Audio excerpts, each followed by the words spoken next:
Token বা revive পয়েন্টে বসা ছাড়াই তুমি যদি লাস্ট জোনে তোমার টিমমেটকে রিভাইভ দিতে পারো তাহলে বিষয়টা কেমন হয়। তাছাড়া তুমি যদি কোনো প্রকার ক্যারেক্টার কম্বিনেশন মেডিকেট ইনহেলার বা মাশরুম ব্যবহার করা ছাড়াই যদি তোমার 1 এইচপি থেকে 100 এইচপি করতে পারো তাহলে বিষয়টা কেমন হয়। এছাড়াও গেমের ভিতরে যে ট্রাবল নাইট কার্ড অ্যাড করা হয়েছে এই কার্ডগুলোর প্রত্যেকটির অ্যাবিলিটি সম্পর্কে তুমি কি জানো? যদি এসব বিষয় তুমি এখনো না জেনে থাকো তাহলে আজকের ভিডিওটা তোমার জন্য খুবই গুরুত্বপূর্ণ হতে চলেছে, কারণ আজকের ভিডিওতে তোমাদেরকে দেখাবো একদম লাস্ট জোনে তোমরা কিভাবে নিজের টিমমেটকে ফ্রি রিভাইভ টোকেন অথবা রিভাইভ পয়েন্টে বসা ছাড়াই রিভাইভ দিবা। মেডিকেট ইনহেলার ক্যারেক্টার কম্বিনেশন ব্যবহার করা ছাড়াই তোমরা 1 এইচপি থেকে কিভাবে 100 এইচপি করবা। চলো আর বেশি কথা বাড়াবো না, ভিডিওর মেন টপিকে চলে যাবো। তার আগে ভিডিওতে একটা লাইক করে দিও এবং তোমার বন্ধুর কাছে ভিডিওটা শেয়ার করে দিও যাতে সেও এই ইম্পর্টেন্ট টপিকগুলো সম্পর্কে জানতে পারে। তো আজকের এই ভিডিও লাইক এম রাখলাম 1000, এত গুরুত্বপূর্ণ বিষয় সম্পর্কে তোমাদেরকে জানাবো। তো আশা করি তোমরা 1000 লাইক এমটা কমপ্লিট করে দিবা। প্রথমেই আমরা টিমমেটের রিভাইভ দেওয়ার বিষয়টা দেখবো। তো গেমের ভিতরে আসার পর তোমরা কিন্তু এরকম কার্ড দেখতে পারবে, কার্ডের এখানে চলে আসলে সিলেক্ট অপশন দেখতে পারবা, দেন এখানে তোমাদের সামনে এরকম আসবে। আসার পরে তোমরা সুমনার যেটা আছে সেটা সিলেক্ট করে নিবা। তো দেখো আমি কিন্তু সুমনারটা কিনে নিয়েছি। এখন দেখো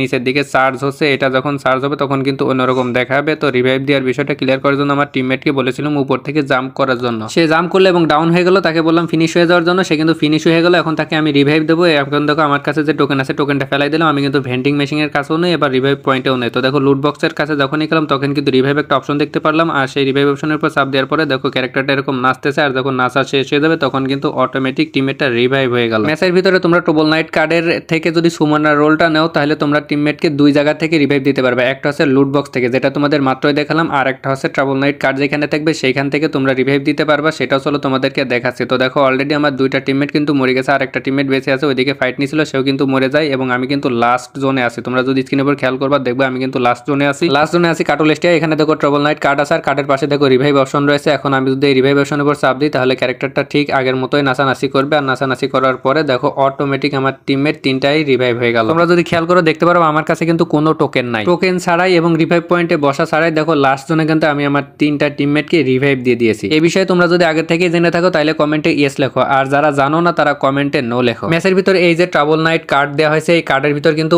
অনেকগুলো রোল রয়েছে। প্রত্যেকটা রোলের অ্যাবিলিটি সম্পর্কে তোমাদেরকে এখন জানাবো। তোমরা তোমাদের গেম প্লে অনুযায়ী সেই রোলগুলো নিয়ে গেম প্লে করতে পারো। তো দেখো এখানে কিন্তু আমি আরেকটা কার্ডের কাছে চলে আসছি। এই কার্ড যদি ওপেন করি এখানে দেখো স্কেভেঞ্জার নামে আরেকটা রোল রয়েছে, সেই রোলের অ্যাবিলিটি সম্পর্কে তোমাদেরকে এখন জানাবো, যার কারণে কিন্তু আমি এটা সিলেক্ট করে নিব। তো দেখো আমি স্কেভেঞ্জার যে রোলটা আছে সেটা কিন্তু সিলেক্ট করে নিলাম, আর স্ক্রিনের উপর কিন্তু একটা জোস লেভেলের ইফেক্ট আসলো। যাই হোক, এর কাজ হচ্ছে তোমরা যখন কোনো এনিমিকে মারবা, মারার পরপরই তোমাদের কাছে কিন্তু লুট পাবা। যেমনটা দেখো সামনে ফাইট চলতেছে, এইখান থেকে আমি যদি কোনো এনিমিকে মারি, মারার পরে কি হয় দেখো এনিমি ছিল সেই এনিমিকে মারলাম, মারার পরপরই দেখো আমার সামনে একটা লুট বক্স মতো আসলো, আর লুট বক্স থেকে কিন্তু আমি মোটামুটি একটা লুট পেয়ে গেলাম। দেখতে একদম গোল্ডেন কালার, মানে সোনায় জলজল করতেছে, জোস লেভেলের একটা ইফেক্ট কিন্তু এখানে আছে। তো দেখো নিচে কিন্তু আরো এনিমি আছে, আরো একটা এনিমিকে মারলাম, মারার পরপরে দেখো এখানে আরো একটা লুট বক্স চলে আসলো। তার মানে তোমরা যদি গেমের ভিতর স্ক্যাভেঞ্জারটা নাও, যখনই কোনো এনিমিকে মারবা, মারার পরপরে তোমাদের সামনে গোল্ডেন কালার একটা বক্স চলে আসবে, সেই বক্স থেকে তোমরা কিন্তু ভালো পরিমাণে একটা লুট পাবা। আশা করি বিষয়টা বুঝতে পেরেছো। তো চলো আমরা নেক্সট যে কার্ড আছে সেই কার্ডের অ্যাবিলিটি সম্পর্কে জেনে নিই। তো পরবর্তী যে কার্ডের অ্যাবিলিটি সম্পর্কে জানবো সেটা হচ্ছে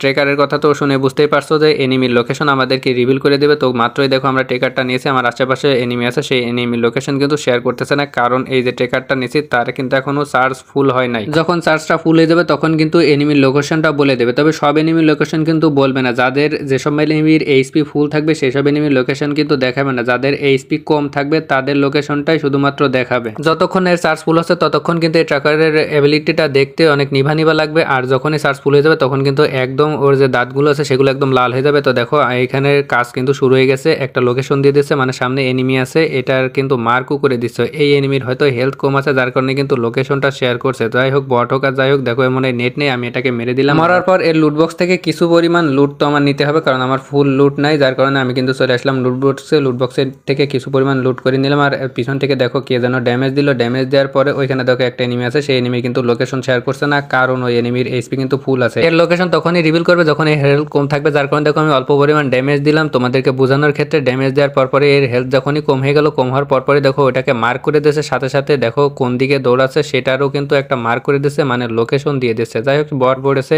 এই কালাহারি ম্যাপে কিন্তু ম্যাক্সিমামই বট পড়ে। যারা এখনো অ্যাচিভমেন্ট মিশনগুলো কমপ্লিট করেনি তোমরা কালাহারি ম্যাপ থেকে কিন্তু অ্যাচিভমেন্ট মিশনগুলো কমপ্লিট করে নিতে পারো। সামনের এনিমিকে মারতে যে দেখো পাশে আরো একটা এনিমি চলে এসেছে, এই এনিমিরও কিন্তু লোকেশন দেখাচ্ছে না, কারণ এর হেলথ হয়তো বা ফুল আছে বা 100-র উপর আছে, যার কারণে কিন্তু লোকেশনটা দেখাচ্ছে না। এর হেলথ যখন আমি কমাই ফেলবো তখন কিন্তু এর লোকেশনটা দেখাবে। যাই হোক আশা করি তোমরা ট্র্যাকারের অ্যাবিলিটি সম্পর্কে বুঝতে পেরেছো। তো চলো নেক্সট অ্যাবিলিটি সম্পর্কে জানা যাক। নেক্সটে আমরা প্যান্টম নামে একটা তোমরা অ্যাবিলিটি দেখতে পারবা বা কার্ড দেখতে পারবা, সেই কার্ডের অ্যাবিলিটি সম্পর্কে জানবো। দেখো আমি কিন্তু এখানে প্যান্টমটা নিয়ে নিছি, এটাও কিন্তু চার্জ হচ্ছে, ফুল চার্জ এখনো হয় নাই, যার কারণে একটু নিভু নিভু দেখাচ্ছে। আর যখন ফুল চার্জ হয়ে যাবে সেটাও কিন্তু আলাদা একটা গাঢ় কালার চলে আসবে। দেখো চার্জ কিন্তু হয়ে গেছে, গাঢ় কালারও চলে আসছে। সামনে একটা এনিমি আছে, এই এনিমিকে আমি হালকা ড্যামেজ দিলাম, আর ড্যামেজ দেওয়ার সাথে সাথে দেখো ওটাকে কিন্তু মার্ক করে দিল। প্যান্টমের কাজই আছে এই কোনো এনিমিকে তোমরা যখন ড্যামেজ দিবে ওটাকে মার্ক করে দিবে, সাথে সাথে ওর মুভমেন্টের স্পিডটাও কিন্তু কমিয়ে দেবে। যতদিন এই ট্রাবল নাইট ইভেন্টটা চলছে ততদিন কিন্তু তোমাদের আর মোকো ক্যারেক্টারটা ইউজ করা লাগবে না। এটার মাধ্যমে তোমরা এনিমির লোকেশন দেখতে পারবা, সেই সাথে দূর থেকে কিন্তু প্রচুর পরিমাণে ড্যামেজ দিয়ে এনিমিগুলোকে মারতে পারবা। তোমার কাছে যদি মারো ক্যারেক্টার থাকে আর যদি তোমরা লোকেশন জানতে পারো, এই লোকেশন জানার কারণে কিন্তু মারো ক্যারেক্টার তোমার গুলির ড্যামেজ 30% পর্যন্ত বাড়িয়ে দেবে। যাই হোক, চলো পরবর্তী অ্যাবিলিটির সম্পর্কে জেনে নেওয়া যাক। তো পরবর্তীতে আমরা যে কার্ডের অ্যাবিলিটি সম্পর্কে জানবো সেটা হচ্ছে রেপার। এই কার্ডের অ্যাবিলিটি সম্পর্কে হয়তো তোমরা অনেকেই জানো। এইটা যখন থাকবে তোমাদের কাছে, সামনের যে এনিমিকে ডাউন করবা সেই এনিমিকে কিন্তু 2-3 সেকেন্ডের ভিতর অটোমেটিক ক্লিয়ার করে দেবে। যাই হোক, আমি মাত্রই এই রেপারটা নিয়েছি, যার কারণে কিন্তু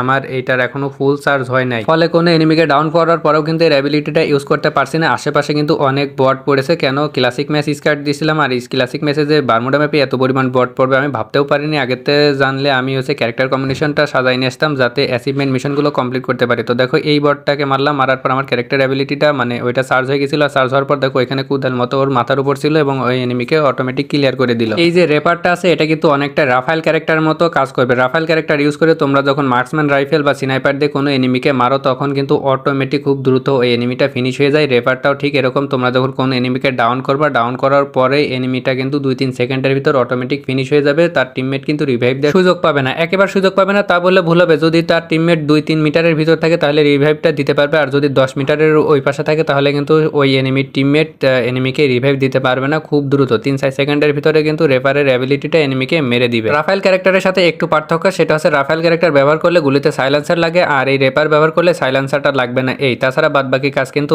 একই। যাই হোক, ট্রাবল নাইটের যে কার্ডগুলো আসছিল সবগুলোর অ্যাবিলিটি সম্পর্কেই বলে দিলাম। তোমরা যারা এখনো ইউজ করোনি অবশ্যই ম্যাচের ভিতরে এই অ্যাবিলিটি সম্পর্কে জানলে তোমরা তোমাদের ইচ্ছা মতো ব্যবহার করো, এগুলো কিন্তু গেমের ভিতরে অনেক হেল্পফুল হবে। তো এবার তোমাদেরকে দেখাবো কোনো প্রকার ক্যারেক্টার কম্বিনেশন ছাড়া তোমরা কিভাবে অটোমেটিক হেলথ বাড়াবে। আর এই হেলথ বাড়ানোর জন্য তোমাদের কোনো প্রকার মেডিকেট করার প্রয়োজন পড়বে না, কোনো প্রকার ইনহেলার টানার প্রয়োজন পড়বে না, কোনো মাশরুমের প্রয়োজন পড়বে না। অটোমেটিক কিন্তু তোমরা এইচপি বাড়াইতে পারবা। স্ক্রিনের উপর একটু ভালো করে খেয়াল করো, আমার কিন্তু হেলথ কম আছে আর আমার কাছে কিন্তু কোনো প্রকার মেডিকেটও নেই। সো আমি মেডিকেট করা ছাড়াই কিভাবে হেলথটা বাড়াই দেখো। আমি কিন্তু জোনের ভিতরে আসলাম, আর জোনের ভিতরে আসার পরে দেখো আমার হেলথটা বাড়তেছে। আমি কিন্তু কোনো প্রকার ক্যারেক্টার কম্বিনেশনও ব্যবহার করিনি। ক্যারেক্টার কম্বিনেশন ব্যবহার না করে আমি যখনই জোনের বাইরে যাচ্ছি, জোনের বাইরে যাওয়ার সাথে সাথে কিন্তু আমার হেলথটা বাড়তে থাকছে। তো দেখো আমি আরও একবার জোনের বাইরে গেলাম, যাওয়ার পরপরই যখনই ভিতরে ঢুকছি, ভিতরে ঢোকার সাথে সাথে দেখো আমার এইচপি কিন্তু বাড়তেই থাকে। তোমরা দেখতে পারছো আমি কিন্তু কোনো প্রকার মেডিকেটও করিনি, ইনহেলারও করিনি, আর আমার কাছে কোনো ইপিও নেই। তারপরে কিভাবে বাড়লো, কারণ আমার কাছে আছে ফর্ট ক্যারেক্টার। ঠিক আছে, এই ফর্ট ক্যারেক্টারের মাধ্যমে কিন্তু এভাবে তোমরা তোমাদের কাছে যদি এইচপি কম থাকে আর যদি মেডিকেটেড কিছু না থাকে তোমরা ফর্ট ক্যারেক্টারের মাধ্যমে কিন্তু এইচপি ফুল করে নিতে পারবে। এই বিষয়টা কিন্তু আগেই অনেকে ধরে ফেলেছো যে ফর্ট ক্যারেক্টার দিয়ে আমি এইচপি বাড়াচ্ছি। তো কে কে এই বিষয়টা ধরে ফেলেছো অবশ্যই কমেন্ট করে জানিও। মোটামুটি এই ছিল আজকের ভিডিও, দেখা হবে নেক্সট ভিডিওতে। সে পর্যন্ত সবাই সুস্থ থাকো, ভালো থাকো।